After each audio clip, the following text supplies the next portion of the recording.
जून महिना कोरडा गेल्यानंतर जुलै महिन्याच्या शेवटच्या आठवड्यात अखेर मनमाडसह नाशिक जिल्ह्याच्या ग्रामीण भागात पावसाने दमदार हजेरी लावलेली आहे.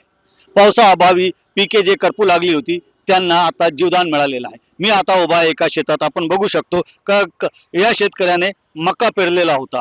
मकाची पेरणी केल्यानंतर पावसाने दडी मारली होती, त्याच्यामुळे हे पीक जे आहे ते धोक्यात आले होते. काही शेतकऱ्यांची तर पेरणी पण झालेली नव्हती. मात्र 3 दिवसापासून जो चांगला पाऊस होत असल्यामुळे करपू लागलेल्या पिकांना जीवदान मिळालेलं आहे आणि ज्यांची पेरणी खोळंबली होती ते देखील आता पेरणी करण्यास सुरुवात झालेली आहे. असे असले तरी अद्यापही नांदगाव, येवला, चांदवड या भागात मुसळधार पाऊस झालेला नाही. नदी नाले ओढे अद्यापही कोरडे आहे, त्याच्यामुळे जी पाणी टंचाई आहे ती आजही कायम आहे.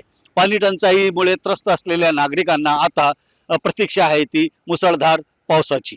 बब्बू शेख, न्यूज 18 मराठी, मनमाड.